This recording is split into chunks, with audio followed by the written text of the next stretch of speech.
Hey guys, कैसे हो आप सब। सो गाइस, आज मैं एक्सप्लेन करने वाला हूँ अवर ब्लूमिंग यूथ सीज़न 1 के एपिसोड नंबर 12 को। अगर आपने अभी तक पिछले एपिसोड नहीं देखे हैं तो प्लेलिस्ट का लिंक आपको डिस्क्रिप्शन में मिल जाएगा। एपिसोड की शुरुआत में म्यूजिन को दिखाया जाता है जो कि अपनी फैमिली के साथ होता है और सभी खाना खा रहे थे। यहाँ पर म्यूजिन का भाई अपने पिता एंजिक से पूछता है कि मैंने सुना है कि लीवान को बैन कर दिया गया है और वह ईस्ट प्लेस से बाहर नहीं आ सकता, क्या ये सच है। और यहाँ पर एनजी को पता होता है कि ये बातें सच हैं, ये कोई अफवाह नहीं है। वो यहाँ पर इन्हें बता रहा है कि सब बातें सच हैं, लीवान अब बाहर नहीं आ सकते, वे ईस्ट प्लेस में ही रह रहे हैं। अगले सीन में देखते हैं जहाँ पर म्यूजिन अपने घर के बाहर आ जाता है और वो बाजार में से जा रहा था। तभी हम देखते हैं कि वहाँ पर एक काले कपड़े पहने हुए व्यक्ति से टकरा जाता है। जब म्यूजिन उसे देखता है तो उसे पता चलता है कि यह तो ताइगेंग है, लेकिन इसने ऐसे कपड़े क्यों पहने हुए हैं। साथ में ताइगेंग ने अपना सर एक बड़ी टोपी से ढका हुआ है और ताइगेंग यहाँ पर म्यूजिन को जानता था। म्यूजिन बता रहा है कि मैं म्यूजिन हूँ, मैं मेन्यूडांग से हूँ, क्या तुम मुझे जानते हो। लेकिन यहाँ पर ताइगेंग मना कर रहा है। बाद में ताइगेंग यहाँ से चला जाता है। म्यूजिन भी सोच रहा है कि यह बहुत ही अजीब है क्योंकि यह मुझे नहीं पहचानता। इसके बाद म्यूजिन मेन्यूडांग में आ जाता है और वहाँ पर गारम को बता रहा है कि लीवान के साथ बहुत ही बुरा हुआ है, उसे अब महल के बाहर नहीं आने दिया जाएगा, अब वह इस प्लेस में ही रहेगा। ये सब कहने के बाद गारम यहाँ पर जेई के बारे में सोचने लगती है। इसके बाद जेई को देखते हैं, साथ में लीवान भी होता है। यहाँ पर लीवान एक लेटर लिखा हुआ था। जेई के हाथ में कुछ पुस्तकें होती हैं और वो लेटर उनके बीच में रख देता है। बाद में जेई बाहर आती है और वहाँ पर सिक्योरिटी गार्ड से कह रही थी कि मैं लाइब्रेरी के अंदर जा रही हूँ। जब यहाँ पर जेई बाहर आती है तो वह ताइगेंग की ओर इशारा कर रही थी। बाद में जेई यहाँ चली जाती है। इसके बाद हम देखते हैं कि ताइगेंग यहाँ पर पेट दुखने का नाटक करता है। वह कह रहा था कि मेरे पेट में दर्द हो रहा है। बाद में यहाँ पर इससे सैनिक थे, कह रहे थे कि तुम जाकर थोड़ा आराम कर लो। अगले सीन में देखते हैं जहाँ पर अब ताइगेंग जेई से मिल रहा है। जेई के हाथ में जो लेटर होता है वह लेटर ताइगेंग को दे देती है और बाद में कह रही थी कि लीवान ने यह तुम्हें दिया है। इस लेटर में लिखा हुआ था कि पार्क हांसू का पता लगाओ जो कि मंत्री के डिप्टी है। साथ में यहाँ पर लिखा हुआ था कि वनबो के साथ बायोक्चन में जो भी चोर थे वे चो परिवार से थे, लेकिन पार्क हांसू चो परिवार से नहीं है। अगले सीन में देखते हैं जहाँ पर किंग केबी से मिल रहा है। केबी यहाँ पर किंग से कह रही है कि आपने जो निर्णय लिया है वह गलत है, मेरे चाचा बहुत ही लालची हो गए हैं। किंग कहता है कि मुझे मूर्ख मत समझो, मुझे भी पता है कि क्या करना है, मैं किसी के बहकावे में नहीं आ रहा हूँ। यहाँ पर केबी कहती है कि आपने जो भी निर्णय लिया है उसे वापस ले लें ताकि बायोक्चन के सभी लोग पढ़ सकें, उन्हें भी शिक्षा प्राप्त होनी चाहिए।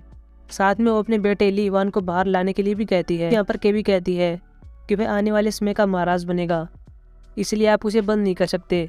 इसलिए उसे रिक्वेस्ट कर रही है कि आप प्लीज़ उसे बाहर निकालें और अपने आदेश को वापस ले लें। लेकिन यहीं पर हम देखते हैं कि कोर्ट लेडी होती है। अगले सीन में देखते हैं जहाँ पर वोनबो केबी से मिल रहा है। यहाँ पर वोनबो इसी बात का जिक्र कर रहा है कि आपने आदेश वापस लेने के लिए महाराज से क्यों कहा, और वोनबो को सब बातें कोर्ट लेडी ने बताई है। केबी यहाँ पर कहती है कि लीवान मेरा बेटा है और एक माँ अपने बेटे को बंद कैसे देख सकती है। ये बात कहने के बाद यहाँ पर इसके चाचा जो कि वोनबो है वो केबी को पकड़ लेते हैं और फिर इसे धमकाते हैं और कहते हैं कि तुम्हारा इकलौता बेटा मेउंगा है, इसलिए वही राजगद्दी पर बैठेगा। और इस सब के कारण यहाँ पर केबी बहुत डर जाती है। साथ में यहाँ पर वोनबो कहता है कि हम चो परिवार से हैं और हमने ही आपको रानी बनाया है, इसलिए आपको हमारा शुक्रिया करना चाहिए। अगले सीन में देखते हैं जहाँ पर जेई अब एक और लेटर को बाहर ले जा रही थी। वह लेटर भी किताबों के बीच में डाल लेती है, लेकिन जब वो बाहर आती है तभी हम देखते हैं कि वहाँ पर वोनबो जा रहा था। वोनबो यहाँ पर समझ जाता है कि यह तो वही किन्नर है जिसने महाराज से कहा था कि वोनबो आ चुके हैं, लेकिन उस दिन उसने दूसरे किन्नर को मना कर दिया था कि ऐसा न कहें, लेकिन जेई ने इसके बावजूद कह दिया था।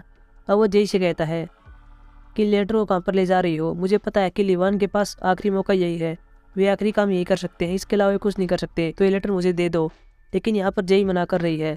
लेकिन यहाँ पर जेई कहती है कि मुझे माफ़ करें, ये लीवान के लेटर है, मैं आपको नहीं दे सकती। साथ में वोनबो कहता है कि मैं जानता हूँ तुम असली गोसंडो नहीं हो। जेई कहती है कि अगर मैं गोसंडो नहीं हूँ तो मैं क्या हूँ, मैं कौन हूँ। यहाँ पर वोनबो कहता है कि ये बात तुम मुझे बताओगी। इसके बाद वोनबो यहाँ पर जेई की गर्दन पकड़ लेता है। तभी हम देखते हैं कि यहाँ पर हांस्यूम आता है और वह वोनबो को ऐसा नहीं करने के लिए कहता है। बाद में वोनबो यहाँ पर जेई की गर्दन छोड़ देता है। वोनबो भी यहाँ हांस्यूम के साथ थोड़ी बहस करता है और बाद में वहाँ से चला जाता है। बाद में हम देखते हैं कि हांस्यूम जेई के पास आता है और उससे पूछता है कि क्या तुम ठीक हो। जेई यहाँ पर हाँ भरती है। साथ में यहाँ पर हांस्यूम कहता है कि क्या लीवान ने ये लेटर मेरे लिए दिए हैं। जेई यहाँ पर हाँ भरती है। इसके बाद हम देखते हैं कि जेई यहाँ पर हांस्यूम को लेटर दे देती है। हांस्यूम यहाँ पर बता रहा था कि मैं लीवान को बाहर निकालने की कोशिश कर रहा था, वो मुझे जैसा कहेंगे मैं वैसा ही करूँगा। इसके बाद हम देखते हैं कि जेई लीवान के पास वापस आ जाती है, जहाँ जेई को पता चलता है कि हांस्यूम जो भी काम करने वाले हैं लीवान को बाहर निकालने में, जेई उसके साथ जाएगी, उसके साथ काम करेगी। और इस बात से यहाँ पर जेई बुझरा खुश हो जाती है। साथ में जेई कहती है कि वो मेरे बारे में जानता है कि मैं नकली कोसंडोल हूँ। अब मैं क्या करूँ? लीवान कहता है कि तुम्हें चिंता करने की कोई ज़रूरत नहीं है, वो तुम्हारे बारे में ये नहीं जानता कि तुम जेई हो, इसलिए तुम चिंता मत करो। साथ में वो कहता है कि तुम मेरी रक्षा करो और मैं तुम्हारी करूँगा। जेई भी है बात सुनकर बहुत ज़्यादा खुश हो जाती है। अगले सीन देखते हैं जहाँ पर ताइगेंग अब एक आदमी से पार्क हांसुंग के बारे में पूछ रहा है। वह आदमी कहता है कि उसे तो पद छोड़े 10 साल हो गए हैं। ताइगेंग कहता है कि क्या तुम जानते हो उसने पद क्यों छोड़ा?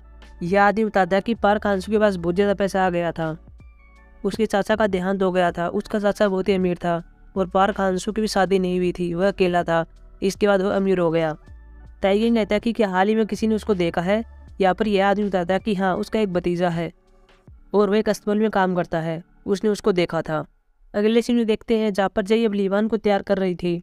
वहीं दूसरी ओर भी देखते हैं जहाँ पर म्यूजिन अब गारम को सेम वही कपड़े पहना देता है जो कि उसने खुद पहने हुए हैं, और ये कपड़े एक टीचर और उसके स्टूडेंट के होते हैं। इसके बाद हम देखते हैं कि ये दोनों बाजार में से जा रहे थे। तभी हम देखते हैं यहाँ पर जय भी आ जाती है, लेकिन यहाँ पर जय इनको नहीं देख पाती। बाद में जय यहाँ पर एक दुकान पर खड़ी हुई है और एक रिबन को देख रही है। तभी हम देखते हैं कि यहाँ पर हांसिंग आ जाता है और वो जय को देख लेता है कि वह रिबन को देख रही है। वो आदमी पूछता है कि क्या तुम्हें चाहिए, लेकिन यहाँ पर जय कहती है कि नहीं, यह बहुत ही सुंदर है, इसलिए मैं देख रही थी। बाद में हांसिंग भी इसके पास आता है और कहता है कि क्या तुम इसे खरीदने वाली हो? जय अब कहती है कि हाँ, मेरी एक बहन है, उसके लिए खरीदना था, लेकिन मैं आज पैसे नहीं लाई। हांसिंग कहता है कि कोई बात नहीं। हांसिंग यहाँ पर अपने पैसों से उस रिबन को खरीद लेता है और बाद में जय को दे देता है। ये दोनों यहाँ पर एक आदमी से मिलने वाले थे। बाद में हम देखते हैं कि जय और हांसिंग एक जगह पर आकर बैठ जाते हैं। तभी यहाँ पर बहुत सारे विद्वान भी होते हैं, जिनमें गारम और म्यूजिन भी बैठे हुए थे। यहाँ पर म्यूजिन कह रहा था कि अब की बार लीवान तीरंदाजी समारोह में शामिल होंगे, और ये मुझे पता है। पिछली बार वे नहीं हो सके क्योंकि उनका हाथ काम नहीं कर रहा था, लेकिन वे अब की बार जरूर होंगे। जो दूसरे विद्वान होते हुए कह रहे हैं कि ये बात हमने नहीं सुनी, लेकिन बाद में यहाँ पर म्यूजिन कहता है कि तुम जल्दी से बाहर जाओ और सभी को बता दो कि अब की बार लीवान तीरंदाजी समारोह में शामिल होंगे। यहीं पर हांसिंग और जय भी होती है। जय यहाँ पर गारम और म्यूजिन को ऐसी बातें करते देख मुस्कुरा रही थी। बाद में यहाँ से गारम और म्यूजिन भी चले जाते हैं। जय ये पीछे देखती है, लेकिन वहाँ पर हांसिंग नहीं होता, क्योंकि यहाँ पर हांसिंग म्यूजिन और गारम के पीछे चला गया था। बाद में उन्हें रोकता है और कहता है कि तुम अफवाहें क्यों फैला रही हो? यहाँ पर म्यूजिन कहता है कि हम विद्वान हैं और हम अफवाहें नहीं फैला रहे हैं। हांसिंग कहता है कि मुझे तुम विद्वान नहीं लग रहे हो। बाद में हम देखते हैं कि यहाँ पर जय आ जाती है। यहाँ पर हांसिंग जय से कहता है कि क्या तुम इन्हें जानती हो? बाद में जय कहते हैं कि हाँ, मैं इन्हें जानती हूँ। बाद में जय इन सभी को एक दूसरे से इंट्रोड्यूस करती है, और जब यहाँ पर गारम हांसिंग का नाम सुनती है तो उसे पता चल जाता है कि हांसिंग तो वही है जिनकी शादी जय के साथ होने वाली थी। इसके बाद हम देखते हैं कि जय और हांसिंग उसी आदमी से मिल रहे हैं जिससे मिलने के लिए आए थे। यह एक बहुत बड़ा विद्वान होता है जो कि चो परिवार से रिलेट करता है। ये विद्वान यहाँ पर कह रहा है, तो क्या लीवान को मेरी मदद चाहिए क्योंकि उसे इस प्लेस से बाहर निकलना है? हांसिंग कहता है कि हाँ, ऐसा ही है। यह विद्वान कहता है कि क्या वो जानते हैं कि मैं चो परिवार से हूँ? हांसिंग कहता है कि हाँ, वे ये बात जानते हैं। यह विद्वान कह देता है कि ठीक है, मैं लीवान को बाहर निकालने में मदद करूंगा। बाद में हम देखते हैं कि यह विद्वान बाकी सभी विद्वानों को ले आता है और ये सभी महल के बाहर बैठे हुए हैं, और साथ में जो बड़ा विद्वान है जो कि अभी हांसिंग से मिला था, वो एक लेटर को पढ़ रहा था जिसमें इनकी कुछ कंडीशन थी कि लीवान को तीरंदाजी समारोह में शामिल होने दिया जाए। वह एक ऐसा क्राउन प्रिंस है जो किसी भी किताब को देखने के बाद उसे उसी टाइम याद कर लेता है। साथ में बताता है कि हमें कुछ किताबों की जरूरत भी है जो कि हमें लीवान की लाइब्रेरी से मिलेंगी। इसके बाद इन सभी की मांगों को किंग के पास ला जाता है और किंग इन सभी को अनुमति दे देता है कि ऐसा ही होगा। बाद में हम देखते हैं कि अब लीवान भी बाहर आ जाता है क्योंकि किंग ने इसकी अनुमति दे दी है। जब लीवान बाहर आता है तभी हम देखते हैं कि इसके पास हांसिंग आता है। साथ में यहाँ पर जय भी होती है। यहाँ पर हांसिंग जय से पूछता है कि क्या तुमने वह रिबन अपनी बहन को दे दिया?